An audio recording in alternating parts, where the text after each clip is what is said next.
You have stomach for spicy food Oh, then? no problem. No problem at all. Yeah. Well, I say no problem. Now,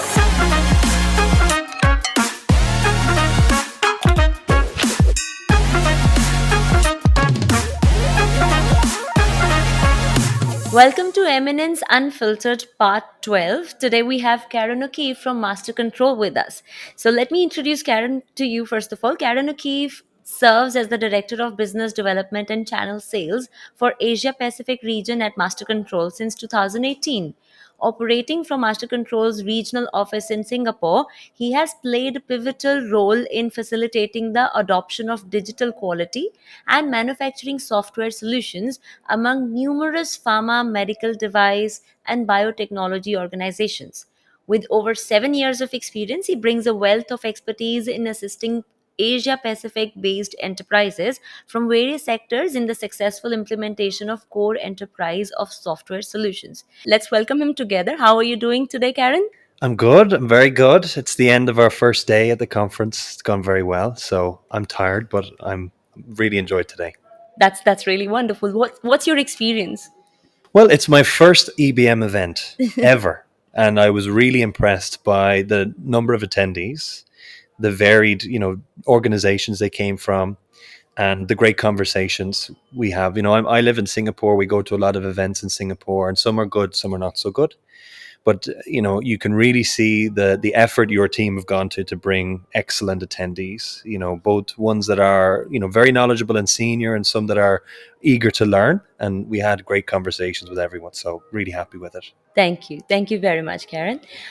Okay, so I will tell you the purpose of the podcast because most of our listeners and viewers, and we have a huge number, which is pharma professionals and also the kids, the academic background from pharma universities, the future leaders, you can say, or future career holders. So they all listen to this and tune into this, and they want to know about the leaders, their journey, what all get into when they got their jobs, what were the hesitation, aspirations. So tell us more about your personal life. That means who Ciaran O'Keeffe is really behind the scenes. Yeah, sure, sure. So I mean, you might know I'm a bit younger than maybe some people. I'm not sure if you think I look like I'm 15 or if I look like I'm a bit older, but I always get told I look very young. And so I am, I've not been long working. In fact, my career is relatively short. I've about 8 to 10 years now. My background is, I'm from Ireland. So I grew up in Dublin, which is the capital of Ireland, and I had my bachelor's actually not in pharma at all. My bachelor's is in business, so I Okay. did business management, and I also learned Chinese. So I speak Chinese, and I lived in Mandarin or Mandarin. Cantonese? Yeah, I Wow. speak Mandarin. So people ask me why I learned it, and I can't give a very straight reason. But all I could say is it was an extremely interesting language to learn, and I was fascinated by the culture of China. And that more broadly was that I was fascinated about Asia in general, and that brought me from Ireland to Singapore, where I live now. And from Singapore, then I've learned a huge amount about this region. And I say this region; it's a huge region, which for me it also encapsulates India. So I've been spending the last 2 3 years a lot more time in India, and I'm seeing more and more. My first trip was to Delhi, Okay. and then in that trip, I saw the Taj Mahal and Agra. And then slowly but surely, I've visited a lot of the major cities of India. And I guess my background, my interest is in, it's really at the end of the day, it's kind of in different cultures and people. I mean, I'm in a software company, and I'm very much in business development and sales. So I have to be talking to lots of groups of people all the time. So if you don't have that interest to learn and experience different cultures, different foods, different ways of working, then it will be hard to be, I think, successful as at least in sales, and also in living outside of your comfort zone. So I've lived outside of at least where I grew up for almost 10 years now, and I've really enjoyed it. So yeah, that's a little bit of my background, and we'll probably go into more as we go in. Right. So I can tell that means your job entails a lot of travel as well and adapting to the local culture, and the fondness of talking to people from different culture is very important in that case. So is there any particular story or anything that you would like to share which brought any sort of difference in your travels? Yeah. Yeah, I do have a funny story. I'm just thinking off the top of my head. My first trip to India did not go so well. So I arrived in Delhi very early in the morning, and I had left the plane, and I got to my hotel and I fell asleep. And then I woke up the next day. I had to go to Taj Mahal. I wanted to see it because I arrived on a Saturday night, and I was going on Sunday morning. And as I was getting ready to go, I looked for my laptop, and I realized my laptop wasn't there. And I went, where did I put it? And then I realized the laptop was in the seat of the plane Oh in my front of God. me. It was a flight from Singapore. And I went, oh my God, it's gone. So I thought it would be gone. So I resigned myself to think, it wasn't, I was going to find it again. So I went and I had a guy who would bring me to Taj Mahal, and I asked him, look, if you don't mind, on the way back, could you stop at the airport? Which is not a very quick stop. It's like you have to go. He was like, okay, I will. But he was All very the way kind. opposite side It it was the is. wrong side, Yes. totally. But it also showed the warmth of Indian culture. He was very happy to help me, which I really appreciated. So we went to the Taj Mahal, spent some time. I kind of wanted to forget about it. I would find my laptop or get a new one. So he brought me to the airport very kindly. I went in, I thought 10% chance it's there. And sure enough, they had found my laptop. Wow. They had All got it. right. It took a while for it to come. They had to go find it in some room or whatever, and eventually they passed it to me. And then my driver took me back to the hotel. So I guess that's just to say that when you go to these countries, in your head you might have a preconception that it's very crowded and hectic, and maybe people won't be so friendly. But it definitely was proven wrong. This driver who helped me really went out of his way to help me try and find my laptop, even though he probably thought it was gone. So yeah, that was one of my experiences, and I've had similar in different countries, but that was my first experience here in India, and it was very positive, and has continued to be since then. That's wonderful. So it's more like that almost sour experience turned into a excellent experience. Yeah, unexpectedly excellent. Yeah, yeah, and it was a memory, so it's a good memory. Yeah, All right. So you've been traveling to India ever since Me's Master Control is here, or Me's?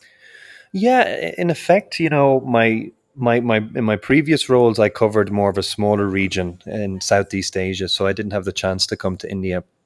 And then with Master Control, I was one of their first hires or employees in this Asia Pacific region, and it was my job to try and grow the India market. And I thought, I'll try my best, but we're going to have to do more than just me. But I went back and forth, and slowly we built up our customer base from one customer to a handful. And Right. then it reached a point where we had approval to hire a team, which we now Right. have here.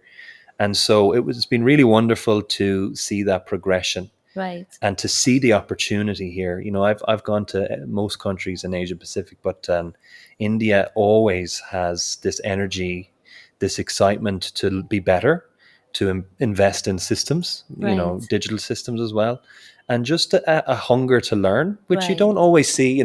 I love Europe. I'm a European, but there's not. Sometimes there's a little bit of a laid backness there. That's fine, but not exciting sometimes. Right. India is always exciting. So I've been really lucky to be coming here for like 2 or 3 years. And every time I come, there's new things happening. There's new companies on the scene that are looking for, systems and help.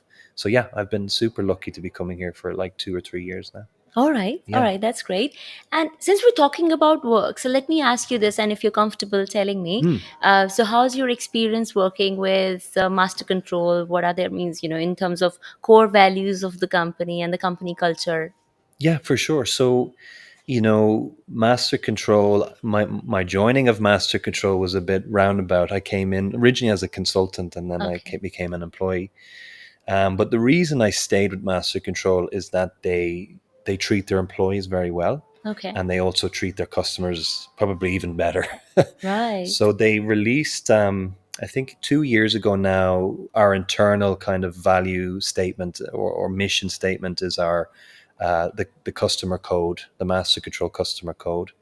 So if I'm not remembering it wrong, it's 5 elements: the customer code, the champion code, the community code, the code, and I am missing one that will come to me.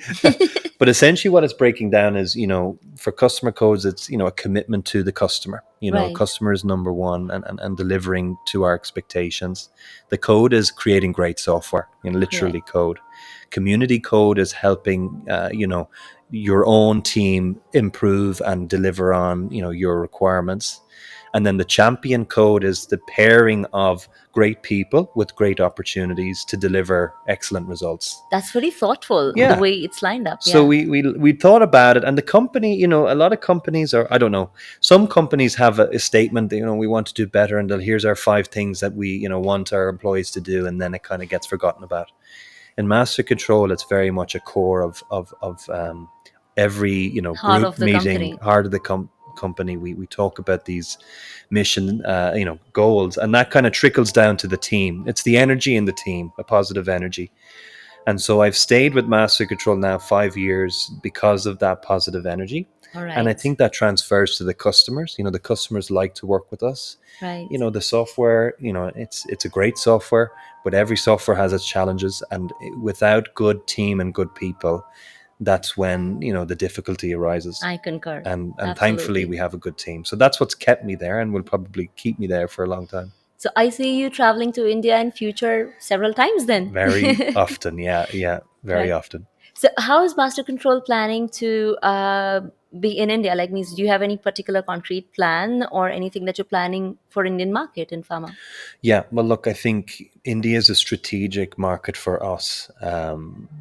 We have, from our very top of the company, our CEO, John Beckstrand, and the whole executive team, they see the potential of India, and they see where we've gotten to already with very minimal investment and effort. It's been me, it's been some of my team, and we've gotten to, a customer base. So we have in India now about 2, 3 staff Okay. full time. We will grow that next year. We will probably double it. Right. And we take, I would say, a very measured approach. We don't go and hire 15 people and go and try and, entice people to come and join us. We do it in a very phase wise rollout. You So want to envision the goals and the vision of the company in those people and then move on rather than just upscaling blindly. right, Just because if you hire everything at once, it's hard to, create that culture, positive yes. culture. Yes. And also, we want to have success here with customers and Correct. show that success to new customers so that they can Right. come on board. So I think next year we will grow that effort. We will maybe double our team, hopefully double our customer base. That's our plan. And also introduce some different products. So we're known quite well for quality management, which Right. continues to be a very important part of our business. And now we're moving more into electronic batch records and manufacturing. So we're trying to introduce both to the market and see, what customers like. So that's really our plan for next year. All right, all Yeah. right. In the end of the day, the customer centricity and delivering what they actually want is very important, and that's the goal of Master Control as well. Yeah, pretty much. We listen to our customers. In fact, with our electronic batch record system, that came from customer demands, actually. So we have a quality system, it does document control and training and all those things. And our customers were trying to develop electronic batch records using that system.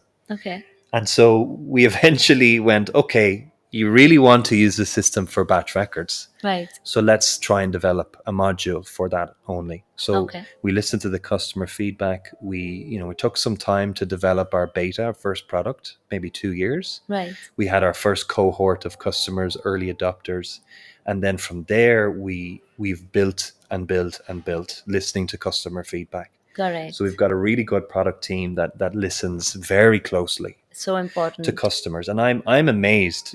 I have to listen closely to customers, but they are even listening more than me, and they are releasing features to kind of meet the requirement, because I think that's the only way you can grow a product. Right. If you start developing a product in terms of, oh, this is what other systems are doing, yes, you'll get some features, but maybe it won't match what your actual customer base want. So we develop on that basis alone, and our manufacturing product has a quarterly upgrade. So every 3 months you're getting new features.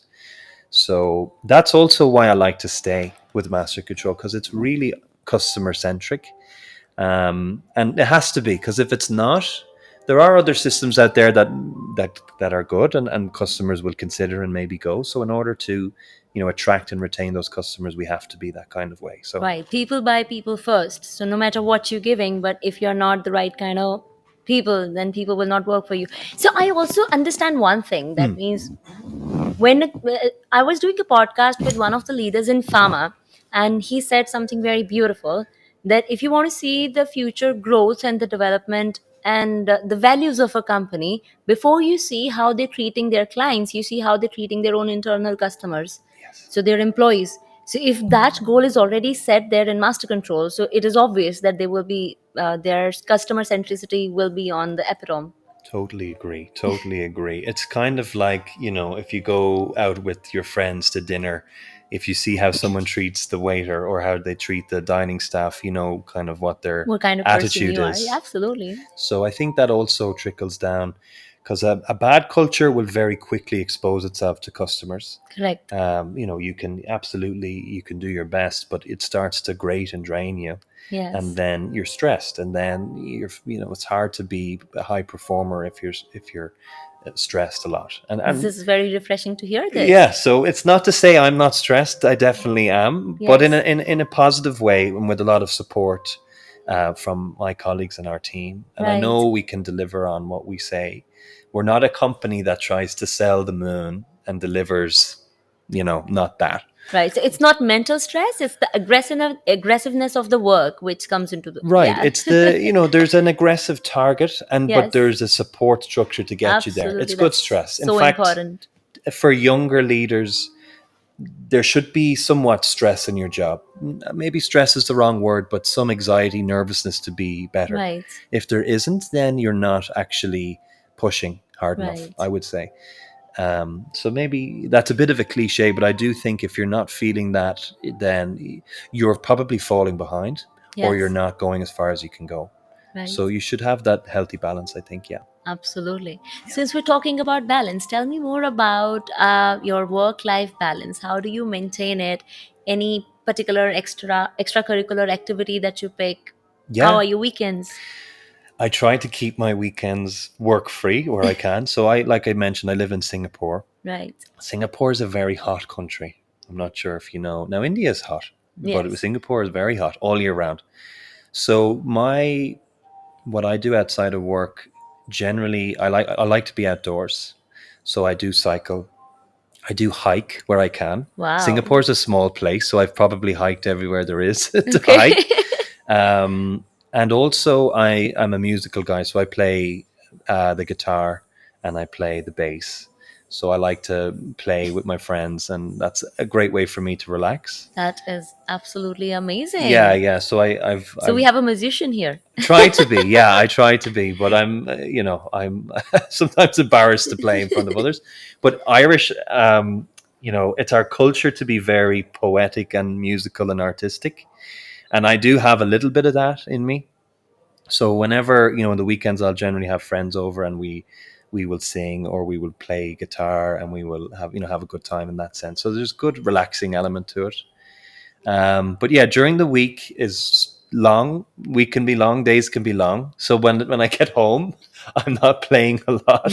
I'm leaving that for the weekend.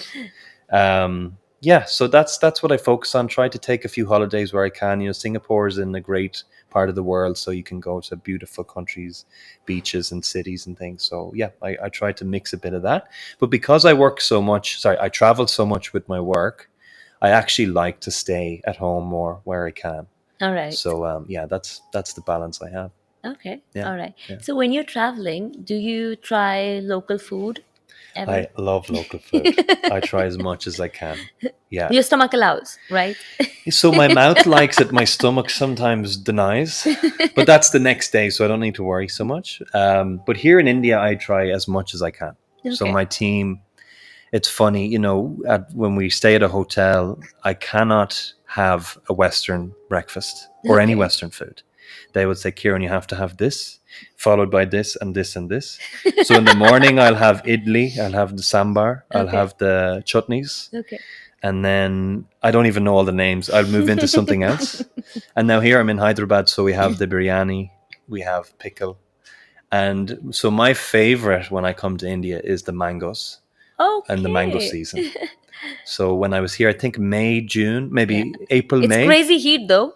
Yeah, yeah, yeah. It's hot that time, but I've never tasted better mangoes in my entire life. Yes. I literally couldn't believe the taste. And I also have different things like custard apple. Okay. Custard apple sounds random, but I first had that. I said, wow, this is the most amazing fruit, which we don't have in Ireland or in Singapore. So, yeah, I try. I don't go so adventurous, going outside street food when I'm working because you could, I have maybe not adjusted my palate to the local food. So I don't want to be sick when I'm working. But Absolutely. on the weekend, if I'm here, I'll be very adventurous. Then you have time to try. Then I have time Trial to and try. error. Yeah. So the one thing we go is like the pani puri we will Okay. have. So You did. oh yeah, yeah, You yeah. have stomach for spicy food Oh, then. no problem. No problem at all. Yeah. Well, I say no problem. Now I love the taste. It's just the body sometimes doesn't come along with the fun. But I really enjoy Indian food. And I say Indian vegetarian food is the nicest vegetarian food in the world. I am a non-veg. I do eat meat, but if I was living in India, I think I could very easily be veg. Vegetarian. Yeah, because the flavors are so amazing. I love Ireland, but the one thing I don't think we have is the same level of flavor in our dishes. We don't use spices. We don't.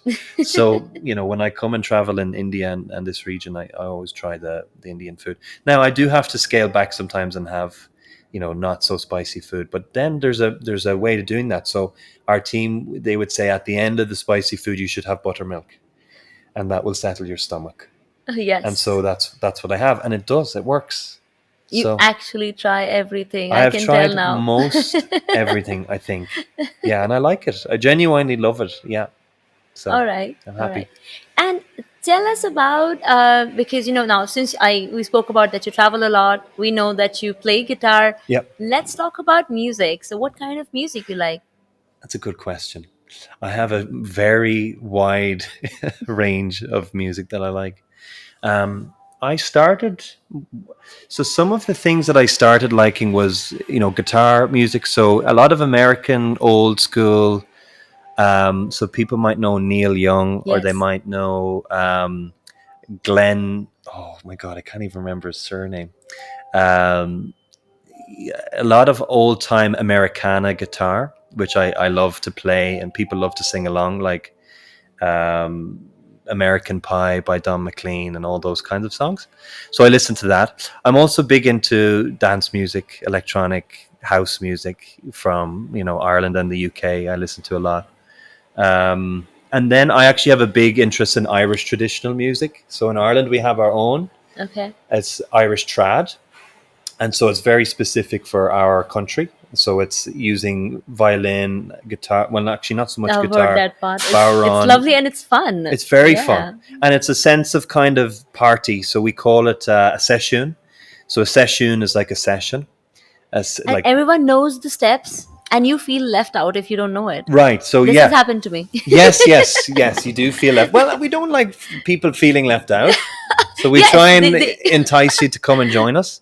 But a session is essentially it's in a pub, mostly a bar, Okay. and people will come with their instruments and they will play the flute, the bodhrán, which is a drum. I've seen similar drums in India. It's just our version, and then everyone plays the tune, and it's all by ear. So you're Right. not, there's no music there, Right. and people are singing, people are dancing.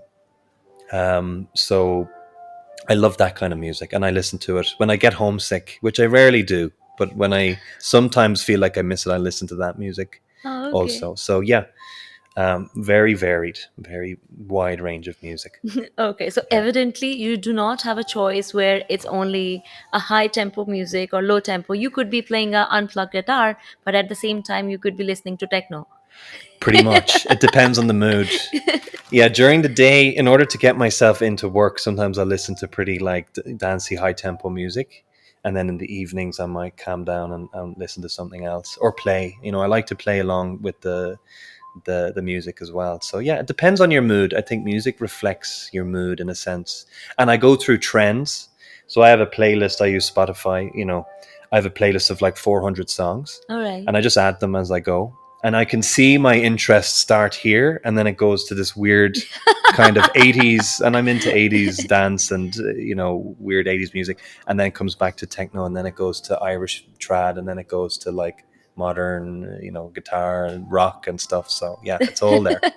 Very interesting. All right. Okay. So, since we spoke about your hobbies, let me now ask you that how do you think it is helping you in the innovation at your work as well? Because whatever hobbies all the leaders are picking up, in the end of the day, it does help them somewhere in their work as well. Maybe to ease their mind, maybe to bring some sort of innovation. I have heard people, one of the leaders I know from Pharma, he plays guitar too. Hmm. And he told me that most of the brilliant ideas pop into his head when he's playing alone.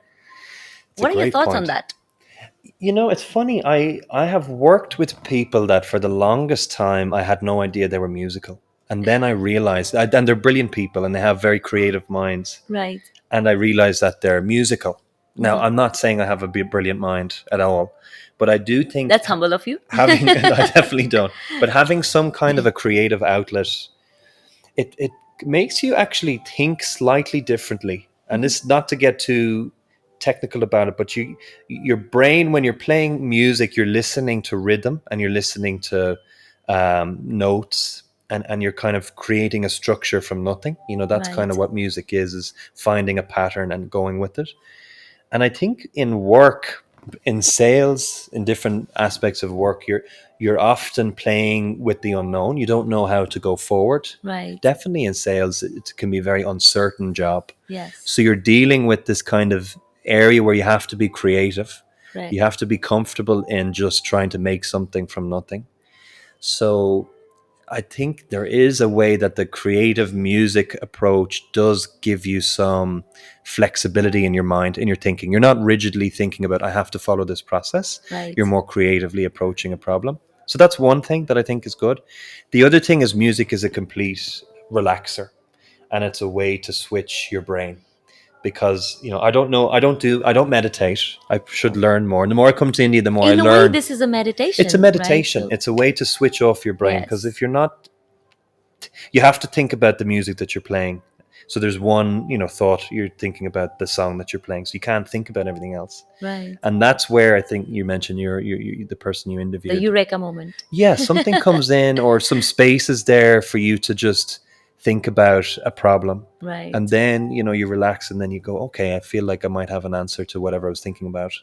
So that's also there. And I when I would have heard that before, I would have thought there's no way. But actually, the more you work and the more you kind of have your musical relaxing time, it actually does come out and be helpful in that kind of way. Right. Yeah. I agree. One question that I ask all the leaders sitting in that chair: Hmm. did you always know that you will end up in pharma? Absolutely no way. Absolutely no How way. many times I hear this? No chance at all. My background is non-pharma entirely. Right. And I look every day and I wonder, I have this imposter syndrome. I mean, I'm surrounded by really intelligent pharma minds, quality minds, production, IT.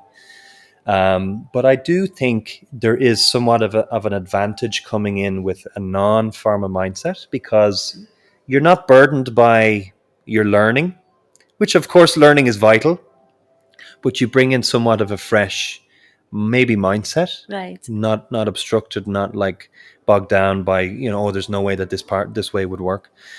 And also, I've learned by doing. So my entire pharma experience is purely from working with other companies through Master Control. Correct. So I started very, in an indirect way through partners. So I worked a lot with our partner teams and partner that were supporting customers. And then through that, I heard all of the, challenges and the benefits of going for digital systems. And then slowly you build up this, touch and this feeling about, okay, this is what works and what doesn't work. What doesn't work?